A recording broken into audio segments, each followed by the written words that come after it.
guys? This is AeRo CaspeR here, and today I got a headquarters terminal game I want you guys all to see.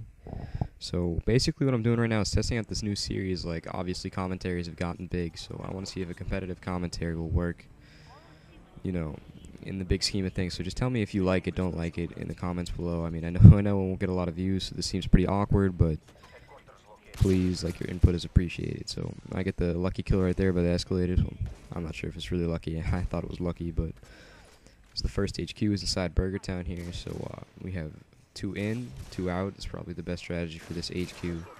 So the biggest problem with this one is just getting there.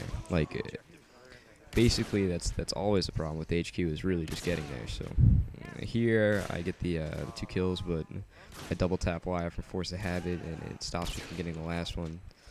So also another tip is to keep your eye on the kill feed.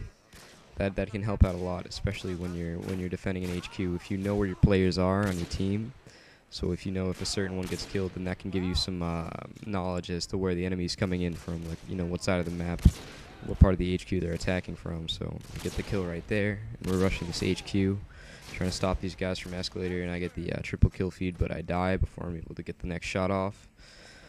So I was starting off pretty hot this game. Obviously it didn't really last, but I think I did pretty good. So we're doing the 2 in, 2 out defense again. So I have me and Morph Tokyo. You probably want to have 2 players situated in this position for this headquarters on this map, just because it's so effective to have one covering the other. And I mean, I get wallbang from that spot there, but I do cover Tokyo, so that usually is not the wallbang that you want to take, because it does take 2 shots, so I wouldn't advise it. But I mean, if you want to do it, then I guess go for it. But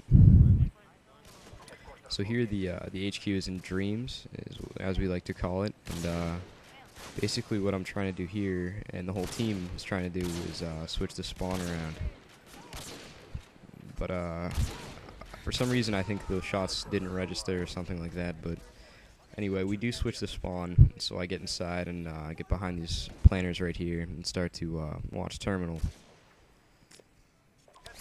So basically our problem with this game, Reptar gets the collateral there. I don't know if you can see that kill feed, but basically our problem with this game isn't really getting to the HQs or capping them like it usually is. It's really just defending them and holding them off long enough so that we can actually get the full 50 points from the HQs. I don't think we get it once. Maybe like 30 at best a couple of times, but we get a lot of really short caps, as you're going to see. So once again, we have the 2 in, 2 out defense. I mean, like, if you can watch the radar and keep attention, my players, I don't know what Manipulate was doing way out there, but it was like kind of basically a fuck around game. I mean, this was a rematch against HaZe.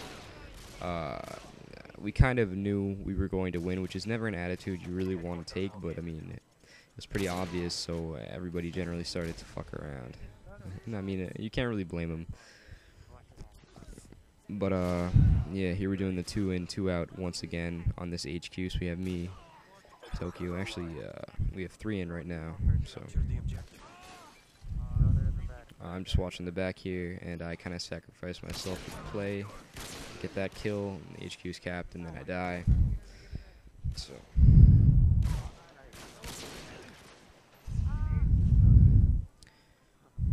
another thing that you really want to pay attention to is just communication.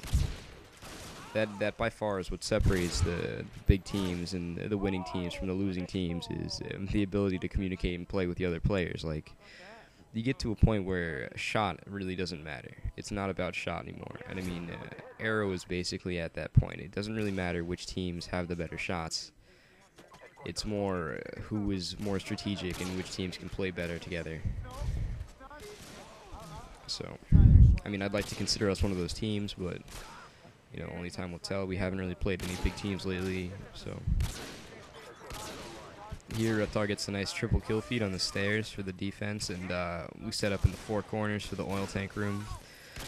Once again, you can see how communication just got 2 of my players killed, or miscommunication rather, because he killed one of our players, and I don't think it was communicated to the other one that was inside capping that he had entered, so He just snuck up behind all of them and killed them. So there I mute the rest of my team.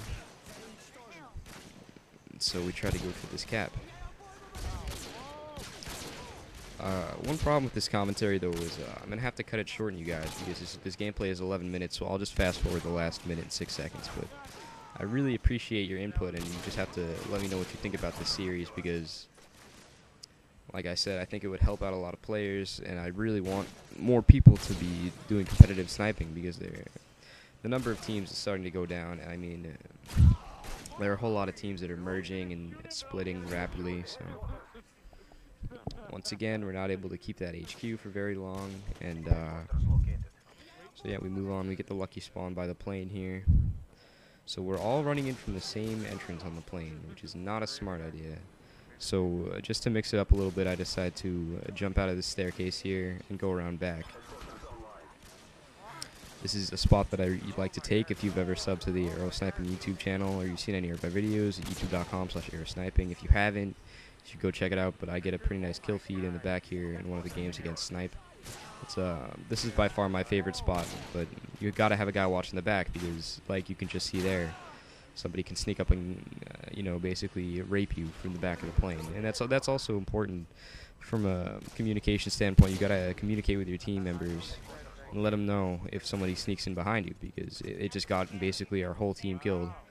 Me and Tokyo probably could have held them off for a few more points, but somebody snuck up back and killed both of us because we weren't able to have a guy watching the back of the plane.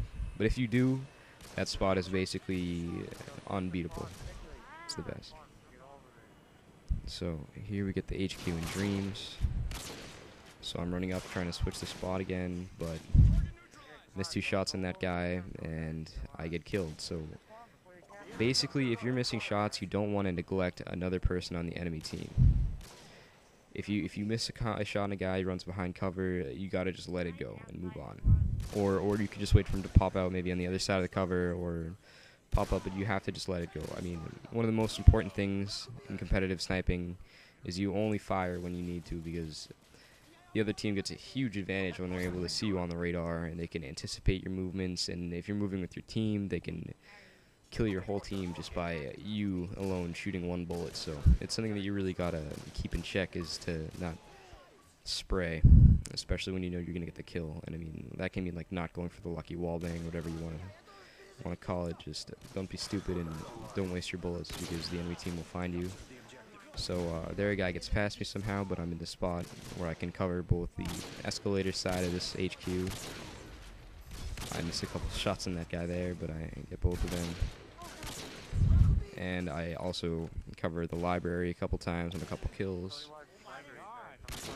So an important thing to note here is that you always have to switch your spot around when you're defending an HQ or defending the cap. And this is something that I kind of fail to do here, something that I like to think I usually do, but I'm not sure. You always need to be switching around your spot because, like you can see there, they will take note, the other team will take note of where you're camping if you stay there, and they will kill you. It's bound to happen. Like, even the best players can't stay in a spot very long because the other team will wallbang you before you can even see them coming. And they attack you from different angles, so it's like impossible to hold down one spot when you're defending an entire HQ. And there Manipulate goes for the stupid 360, but his sensitivity isn't high enough to make it. Ouch. So, yeah, this is one of the HQs that we actually hold off for a decent amount of time. We get some points on that, but the next HQ I think is in Square. Yeah, so I don't have a lot of time left, probably close to 60 seconds. So I'll be speeding up the rest of the gameplay very soon. So basically what you're going to see is we set up in the 4 corners again at oil tanks. But then once we're done with that, we only hold it for a few seconds due to some miscommunications. And then the next HQ, to get his on luggage. And I gotta say, I really hate the luggage HQ because it forces you to basically run across the whole map, and there's a lot of opportunities to get killed, so I consider it to be my least favorite HQ, but yeah. So anyway, guys, just I'm trying to test out this new series here. So just give me your input, like what you don't like, if you hate it, if you want more, and I'll have more tricks and tips in the next episode. Bye.